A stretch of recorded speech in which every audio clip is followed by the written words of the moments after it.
É com enorme prazer que estamos aqui, neste momento, participando dessa oportunidade que nos foi oferecida pelo Hospital São Domingos, dentro das atividades a serem realizadas na Rede do Bem, que reúne uma série de outras instituições, e dentre elas também a Estância Bela Vista. Eu sou médico psiquiatra, tá? Tenho formação em cognitivo comportamental, e estou como diretor clínico da Estância Bela Vista. Nesse momento atual, de tantas dificuldades e tantos problemas, fatores tão estressantes, né, fomos convidados a desenvolver o tema de hoje, que será a correlação entre a saúde mental e a qualidade de vida. Pensando e refletindo um pouco sobre esse tema e todas as questões que a gente pode abordar, achei por bem, e até diante de certas dificuldades enfrentadas no dia a dia da prática clínica com certos pacientes, a me lembrar de Hipócrates. Hipócrates de Cos, o pai da medicina. Mas por que falar de um clássico? Hoje, um momento de tanto progresso, de tanta tecnologia, tantos meios diagnósticos, tantos tratamentos os mais eficazes, por que relembrar de escritos de um autor clássico sobre a medicina? Simplesmente porque é um autor fundamental, simplesmente porque ele nos traz uma visão ampliada do que é o ser humano.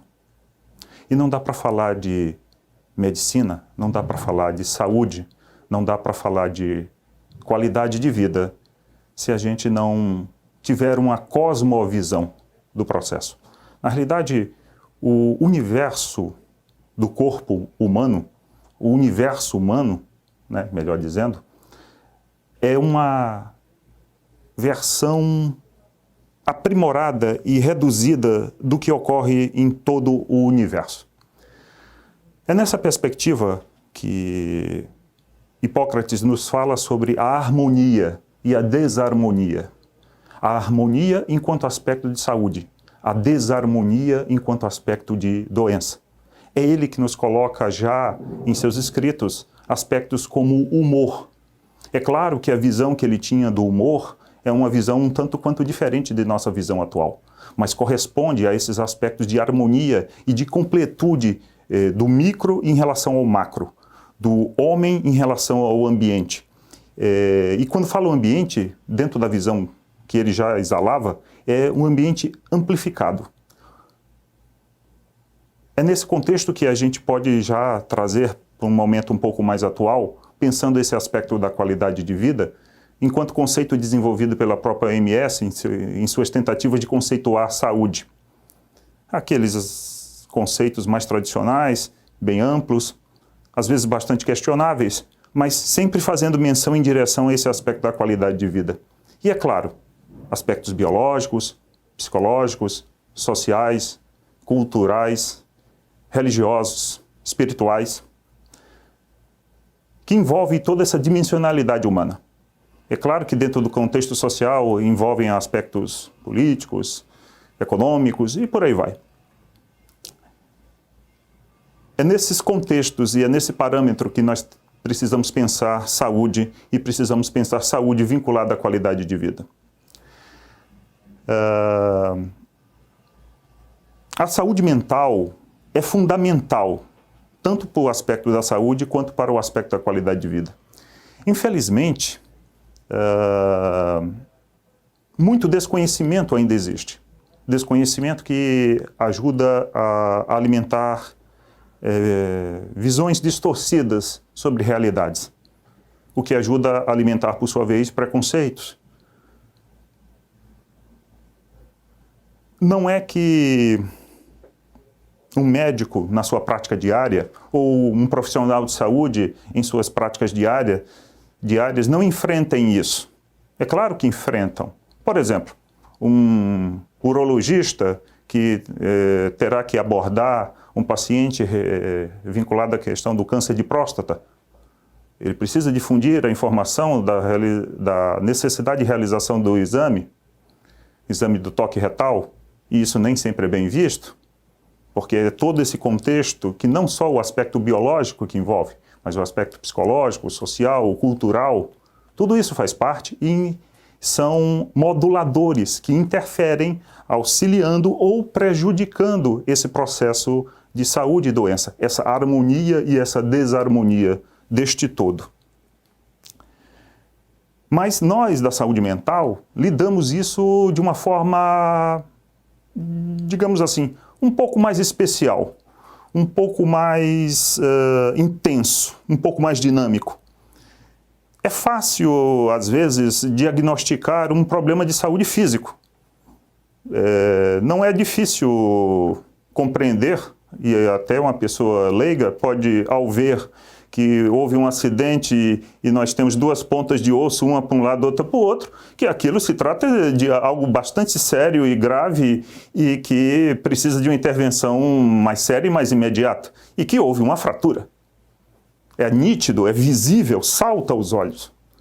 Mas quando a gente vai para uma dimensão onde envolve aspectos como liberdade, consciência, humor na visão atual, neuropsiquicamente falando, é o elan, a energia que se tem com a vida. Energia essa que é expressa através de comportamentos e tudo mais. O humor ajuda a modular vários elementos do estado psíquico como um todo. E interfere bastante. E tudo está interligado, né? Essa mediação entre o ser biológico individual com o ser ambiental, seja do ambiente social, esse ambiente psicológico, né, esse ambiente das relações que o indivíduo tem consigo mesmo e que tem para com os outros, né, tudo isso faz parte desse contexto da harmonia e da desarmonia que vai levar à saúde ou à doença. Então, lidamos com liberdade, lidamos com humor, lidamos com consciência. Ah, mas eu terei que tomar esse remédio? Vou ser menos eu se eu tomar esse remédio. Não, então não vou tomar esse remédio. Ah, quem tomou esse remédio vai ficar dependente? Não, é um exagero isso. Ele me informou que eu vou ter que tomar esse remédio durante 1 ano, 2 anos. É muito tempo. Não, eu próprio vou...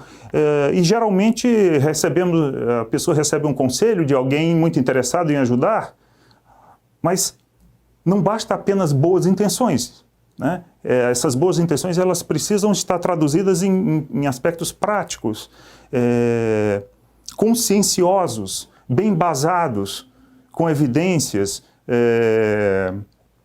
dentro de estudos e dentro de um aspecto que leva em consideração, como eu disse, esse todo do ser humano. Então é preciso que a gente, dentro do campo da saúde mental, se a gente quer desenvolver a qualidade de vida, que a gente vá desmistificando certas formas de pensar, certas formas de agir, certas formas de nos relacionarmos conosco mesmos e com os demais, para buscarmos justamente a desenvolver bem essa harmonia e essa desarmonia. Eu sempre comparo, quando estou a explicar e a conversar com meus pacientes, que aspectos neuroendócrinos, né, psiconeuroendócrinos associados, né, interferem nesse processo como um todo. As medicações, elas entram como um processo, como um elemento de terapia, né, que ajuda a propiciar essa harmonia maior. É como se o cérebro da gente fosse uma grande orquestra sinfônica, onde cada músico tem o momento certo de executar cada ato, com o seu instrumento específico. Com cada instrumento bem afinado e cada ação bem executada, nós temos aquela obra maravilhosa do todo, que é uma sinfonia. Alguém que já teve a oportunidade de ouvir, estar presente a uma orquestra sinfônica bem executando, sabe que maravilha que isso significa e que isso representa em termos de harmonia, inclusive. É claro que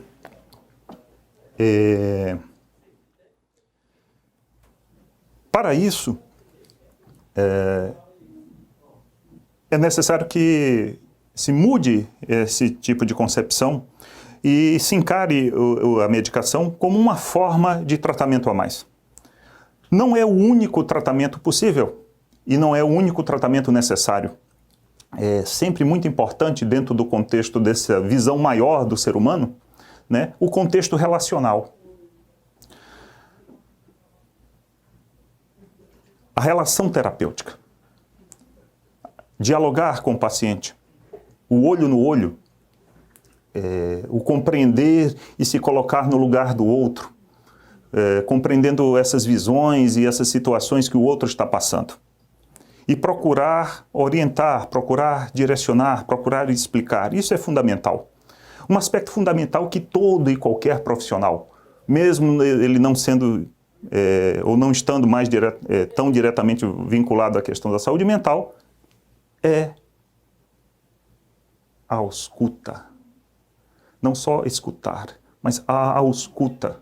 A gente não escuta só com estetoscópio, a gente escuta com os nossos ouvidos, dentro desse aspecto empático, de se colocar no lugar do outro. Esse processo saúde e doença, dentro da saúde mental, que leva à questão do desenvolvimento da qualidade de vida, dentro desses equilíbrios dinâmicos, eles precisam e eles são realizados assim, e há uma correlação com a saúde mais geral como um todo, também dentro de um aspecto de promoção à saúde, de prevenção à saúde, de tratamento dentro dos seus diversos níveis e intensidades. E aí é que entram, né, dentro desse aspecto de tratamento, a medicação, o aspecto da terapia e outras modalidades de tratamentos que existem hoje também. A psiquiatria, né, e assim como uma série de outras profissões vinculadas à questão da saúde mental, né, tem se desenvolvido muito, seja com meios de tratamento biológico, seja com meios de tratamento psicoterápico. E outros meios que têm se efetivado e têm contribuído nesse processo de tratamento no sentido de gerar essa qualidade de vida. Mas a qualidade de vida representa também um aspecto de autoconsciência que o indivíduo tem que ter de si próprio, né? O grau de compromisso e de mudanças que ele precisa realizar. Mudanças no estilo de qualidade de vida, a depender do que ele escolhe, do que ele deixa de escolher e como ele vai realizar essas escolhas, né, ajuda a propiciar saúde ou ajuda a propiciar, infelizmente, um processo de desarmonia que leva ao adoecimento. E adoecimento esse das mais variadas naturezas. Estamos aqui dentro de um contexto no hospital geral, né?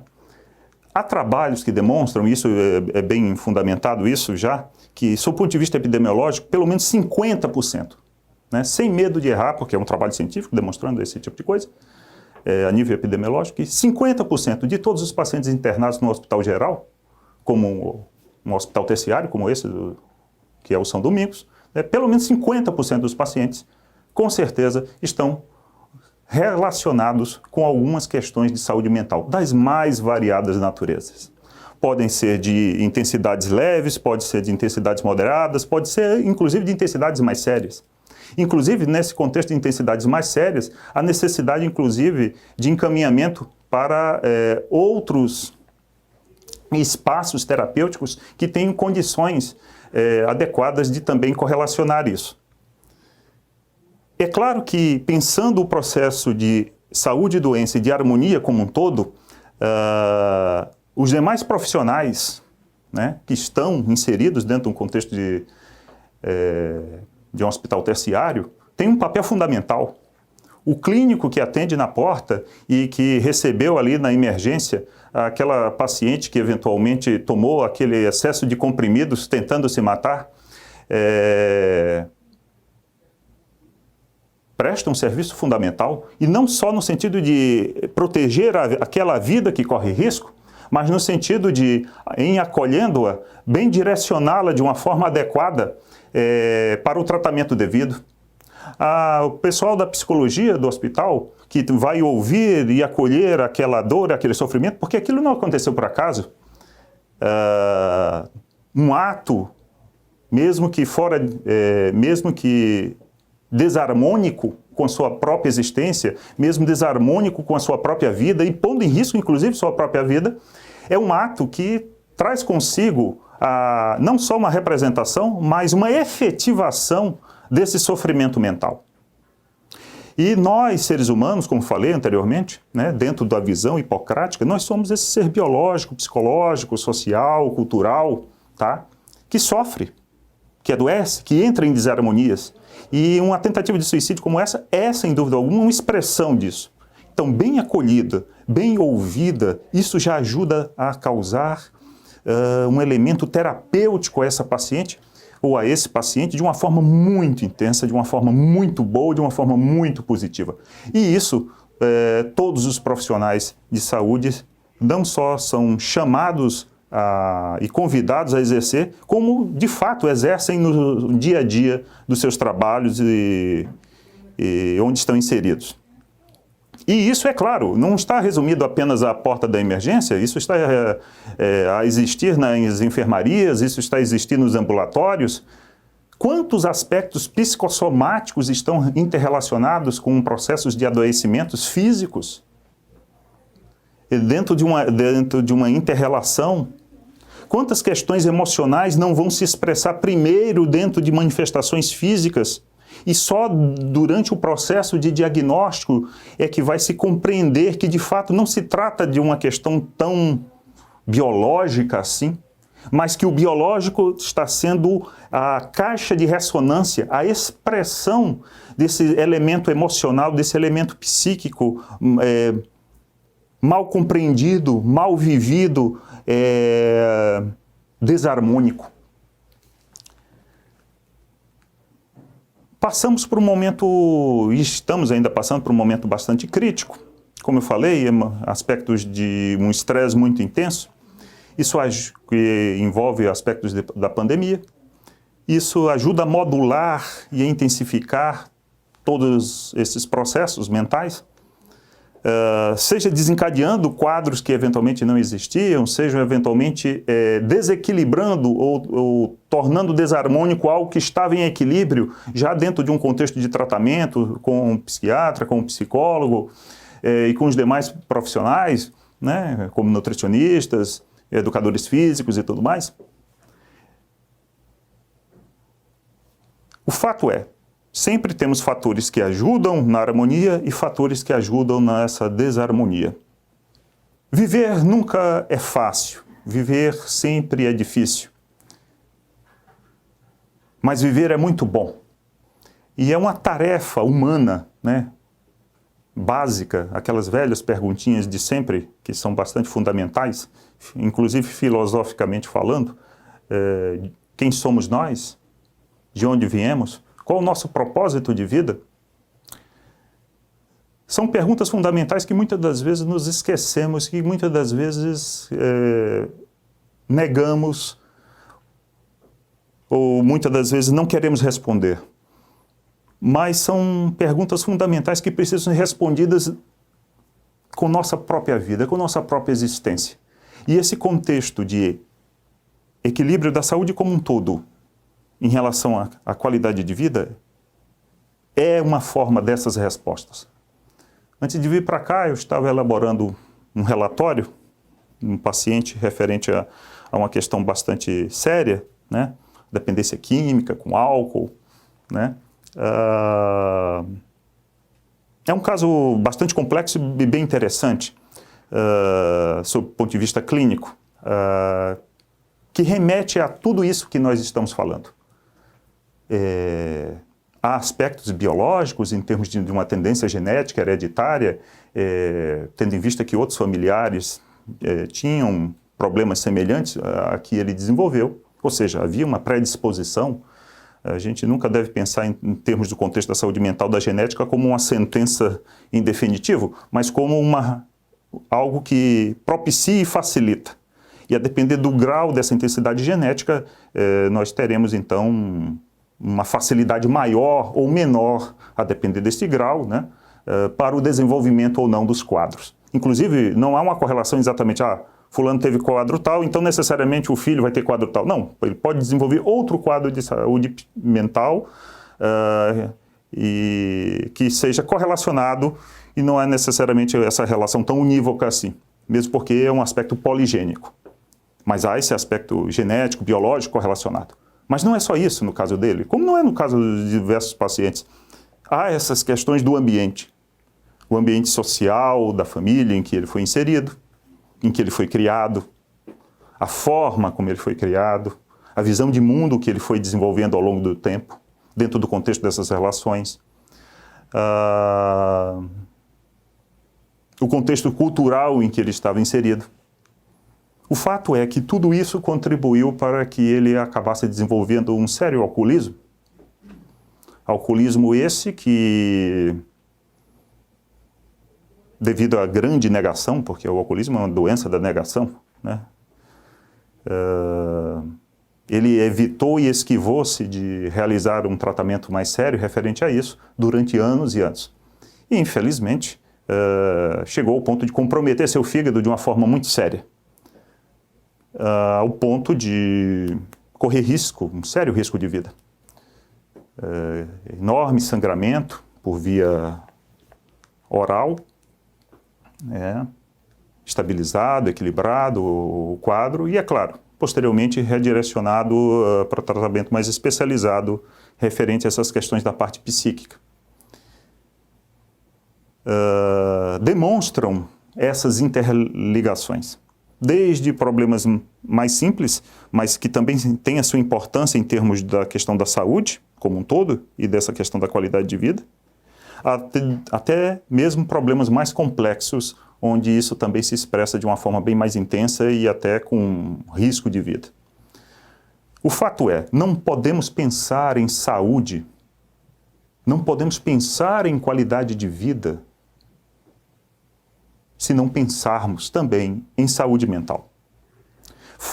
Pensar a saúde física, desenvolver trabalho em termos de saúde do físico, sempre vai ter essa correlação com a saúde mental. Desde a sua promoção, prevenção, tratamento, sempre, sempre, sempre. Por quê? Porque é indissociável o ser humano. O físico e o psíquico são uma coisa só, uma expressão, lados de uma mesma moeda, faces de um mesmo rosto, tá?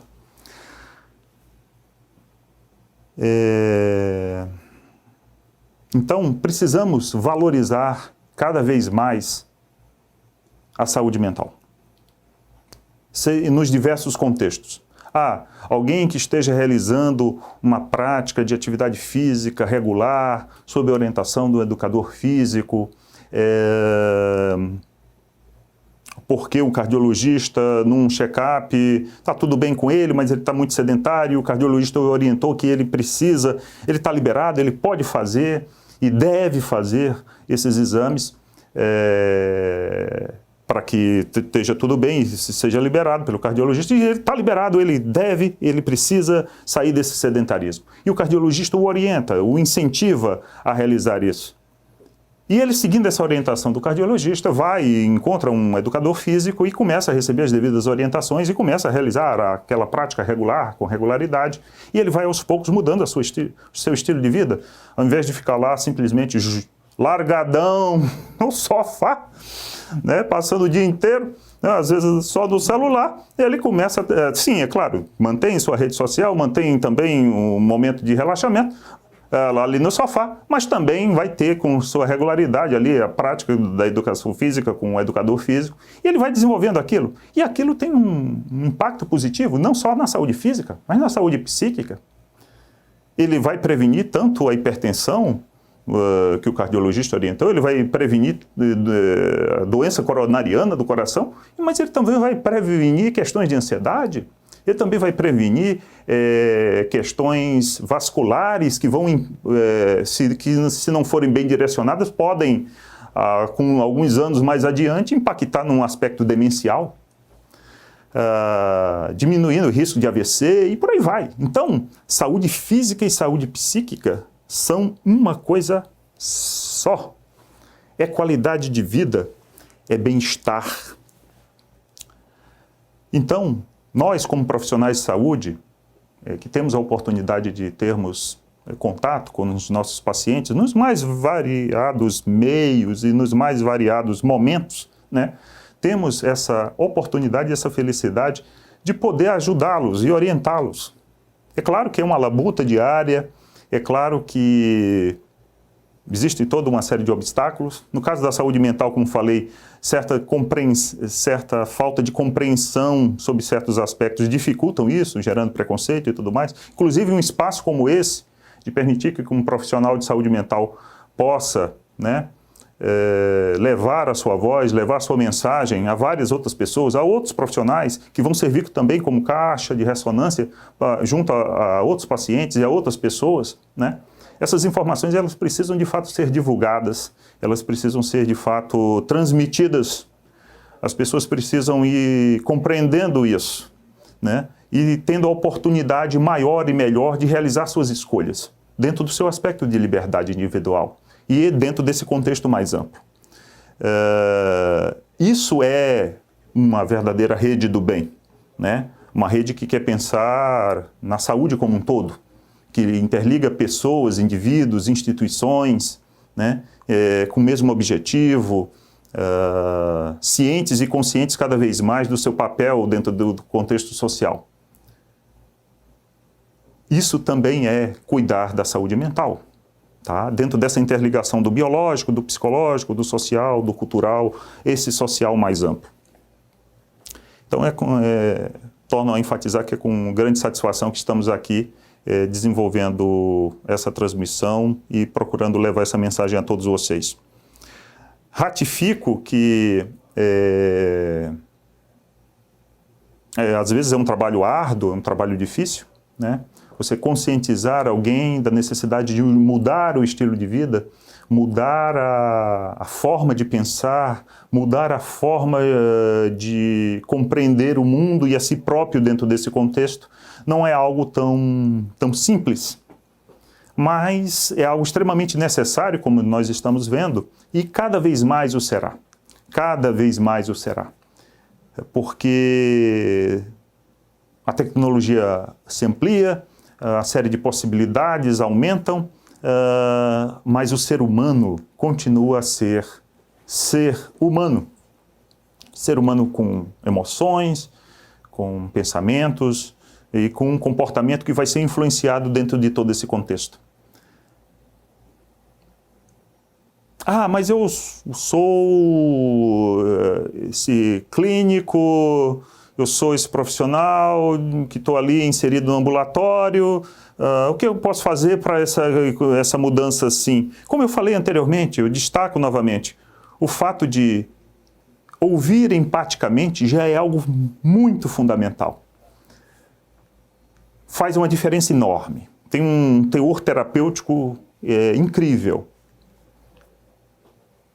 Mas outros instrumentos que um profissional do dia a dia, que não necessariamente saúde mental, pode usar, por exemplo, entrevistas motivadoras que existem. Você está fazendo ali a anamnese, colhendo as informações, e já dentro do bojo daquilo que você vai identificando, é possível, dentro de um campo de um aspecto motivacional, procurar auxiliar aquele paciente dentro desse contexto de mudança. Às vezes as pessoas não mudam porque elas às vezes desconhecem as possibilidades de mudança que elas têm. Então ofertar a elas essa oportunidade por mudar é algo também extremamente fundamental e é algo que é do papel de cada profissional de saúde, né?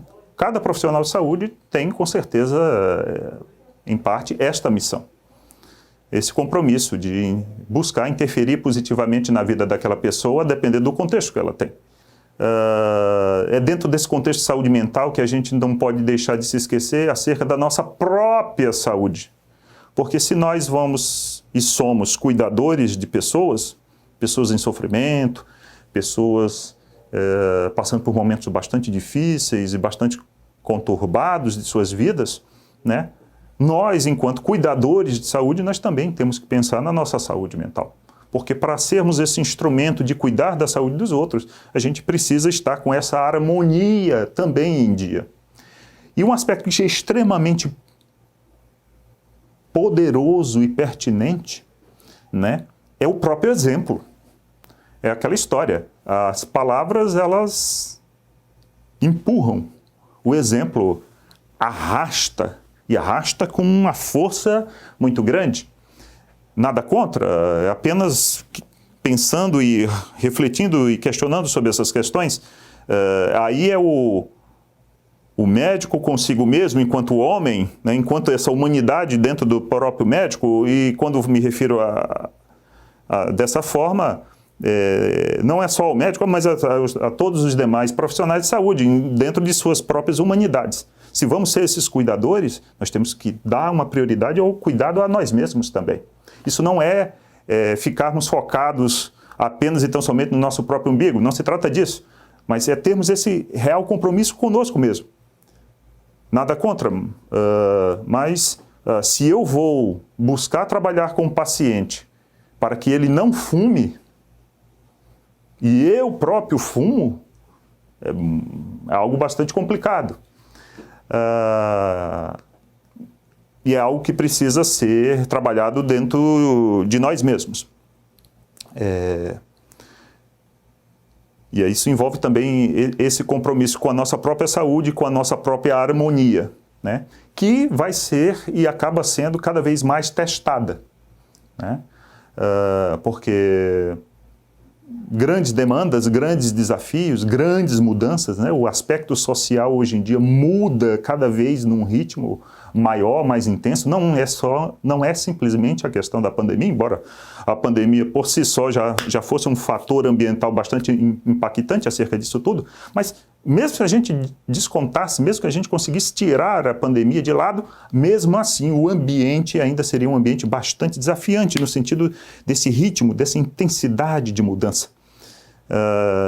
Quem é profissional de saúde, quem é médico em particular, sabe que o volume de informações técnicas científicas que surge a cada dia, e para o profissional poder acompanhar isso, só isso em si, se o sujeito for querer seguir tudo completamente assim, é de enlouquecer.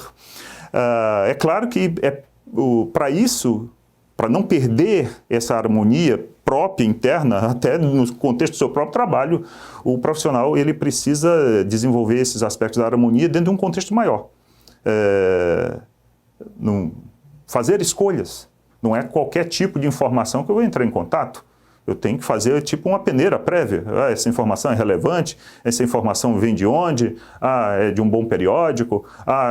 Metodologicamente é assim? E assim vamos peneirando para ficar com elementos que de fato sejam mais substanciosos e que vão alterar esses elementos de nossa prática.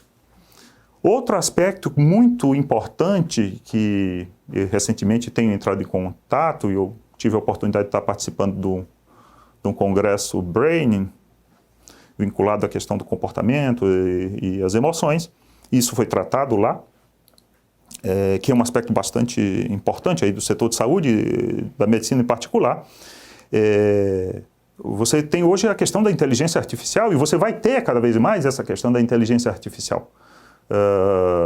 Não vai demorar muito e teremos, dentro dessa relação médico-paciente, né, ainda teremos vamos chamar assim, por assim dizer, entre aspas, um segundo médico, representado por essa inteligência artificial, que deve, espero eu, que faça parte dentro desse contexto, como um elemento acessório ao médico, no sentido de auxiliá-lo em relação a diagnóstico e eventuais questões de tratamento. Não que este médico da inteligência artificial é que vai definir as questões, de forma alguma, mas de ajudar nesse processo de análise dessa enorme gama de informações disponíveis. É claro que isso traz para o profissional um outro tipo de desafio, né? Porque eu tenho que lidar com os vieses desse tipo de escolha. E eu tenho que analisar tanto os vieses da inteligência artificial quanto os vieses do meu próprio paciente, não deixando de desconsiderar os meus próprios vieses. Então, existem os vieses do paciente e os meus vieses, e agora vão existir os vieses do paciente, os meus vieses e os vieses da inteligência artificial. Então, são elementos com os quais nós temos que estar antenados, né, e dentro desse aspecto de harmonia, no sentido de beneficiar o paciente, aceitar com o devido elemento de consciência crítica desse processo para bem direcioná-lo em prol de todos. Tá?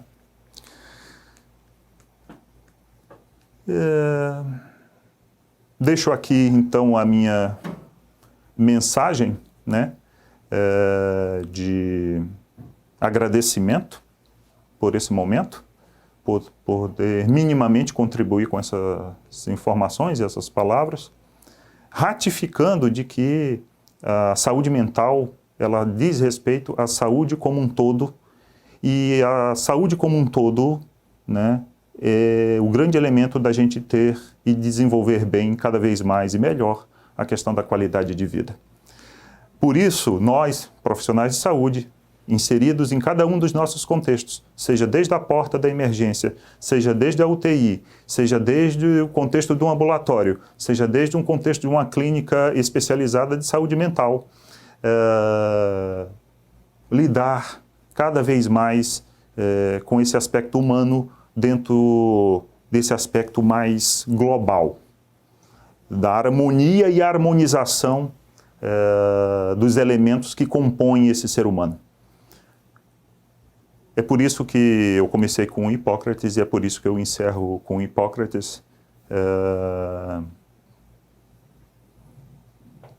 como exemplo de profissional que soube ir além, e desejo a vocês e a cada um dos profissionais que fazem, né, a sua prática diária, esse incentivo para irmos além.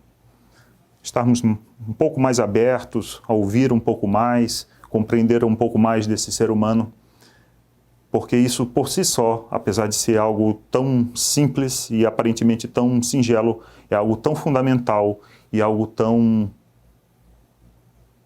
transformador em termos de trazer bem-estar e qualidade de vida para as pessoas. Muito obrigado.